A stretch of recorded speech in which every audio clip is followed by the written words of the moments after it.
What if I told you that physics isn't just some subject you have to get through in school?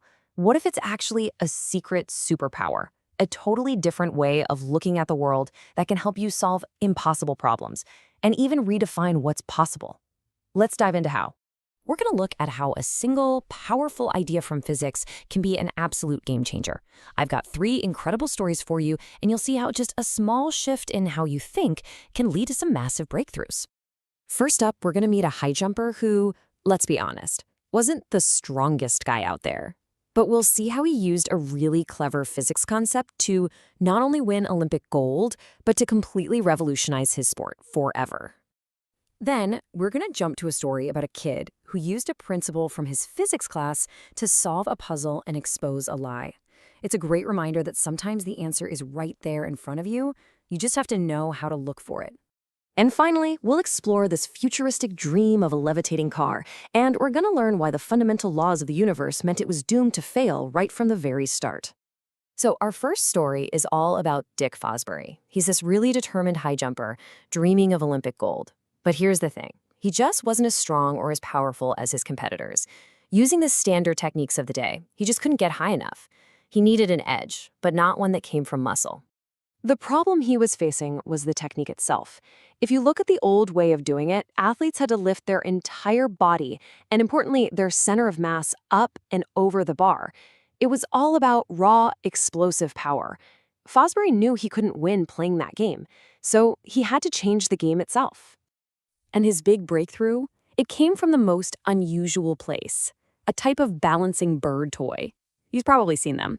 The bird balances perfectly on its beak because its center of mass is right there at the tip. And that's when the light bulb went off for Fosbury. The center of mass isn't some fixed point inside an object. So what even is the center of mass? Well, it's just the average position of all the mass in an object. For something straight, like a ruler, it's right in the middle. But, and this is the key, if you bend that ruler into an arch, that point, that center of mass, can actually be in the empty space outside the ruler. The exact same thing is true for the human body. So Fosbury took this theory and ran with it. He developed this totally new technique of going over the bar backwards, arching his body into a C shape. This meant his body could clear the bar while his center of mass actually passed underneath it. It gave him the extra inches he desperately needed. People thought he looked ridiculous at first, but nobody was laughing when he won Olympic gold and set a new world record. And today, pretty much every high jumper uses what we now call the Fosbury flop. Okay, so from an Olympic champion to a clever kid, our next story shows a completely different way physics can reveal the truth when it's hiding in plain sight. So meet Lucky. He's at his family's new house, and a contractor tries to sell them this expensive, unmarked light bulb, claiming it's 20 watts. Lucky's a little skeptical, but how could he prove it one way or another? Lucky starts looking at the other light bulbs they had, all with their wattage clearly marked on them, and he starts to notice a weird pattern in the numbers. It seemed like the ratio of the 10-watt to the 30-watt bulbs was somehow connected to the ratio of the 15-watt to the 20-watt bulbs. And this little detail reminded him of something he'd literally just learned in physics class. He remembered the Wheatstone bridge. It's this really clever circuit that's designed to find an unknown electrical resistance. Just picture a diamond shape with 4 resistors. The magic happens when the ratio of resistances on one side equals the ratio on the other. When that happens, the bridge is balanced, and absolutely no electricity flows through the middle connection. And this, right here, this is the secret sauce. When that bridge is balanced, this equation is true. So if you know 3 of the resistances, you can just do some simple math to figure out the 4th one. And that's when Lucky had his big idea. He could use the bulbs he knew as his known resistors, and the mystery bulb would be his unknown resistor. Now, you might be thinking, hold on, the bridge measures resistance, not power. And you'd be right. But here's the absolutely brilliant part. Lucky remembered that for a light bulb, power is inversely proportional to its resistance. A higher power bulb actually has lower resistance. So the ratio idea still works, you just have to flip it upside down. The ratio of the powers has to be equal too. So Lucky sets the stage for his experiment. He arranges the 10-watt, 15-watt, and 30-watt bulbs in his homemade circuit, leaving the 4th spot for the contractor's mystery bulb. Now, if the contractor was telling the truth, if that bulb really was 20 watts, the ratios would be equal. The bridge would be perfectly balanced, and a 5th bulb he put in the middle just wouldn't light up. The big question is, was the contractor right?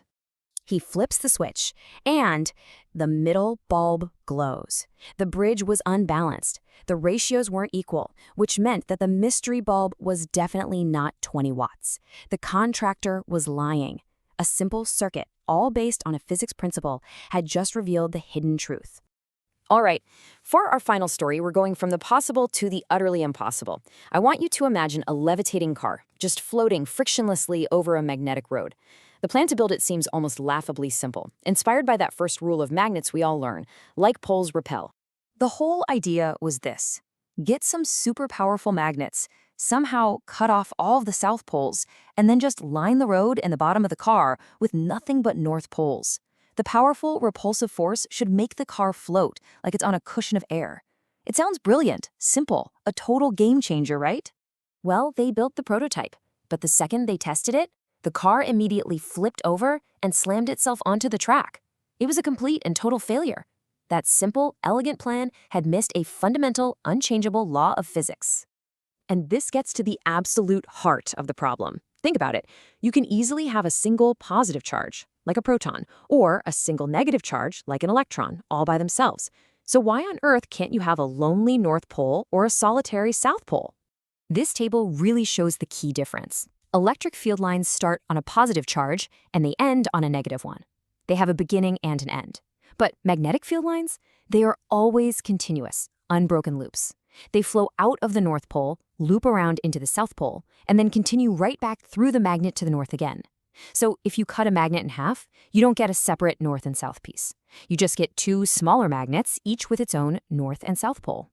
A magnetic monopole, a single pole by itself, is just plain impossible. So what do a high jumper, a light bulb puzzle, and a failed magnet car all have in common?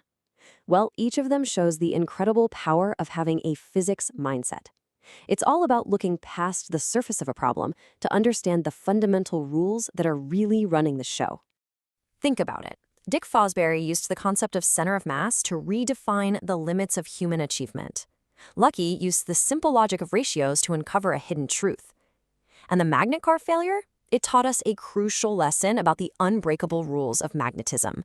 This is the physics advantage. And this way of thinking isn't just for scientists in labs or students in classrooms. It's a real tool for everyday problem solving. It teaches you to question your assumptions, to find the underlying principles at play, and to know the difference between something that's just really difficult and something that is truly impossible. So I'll leave you with this. What problem in your world might look totally different if you try to see it through the lens of physics?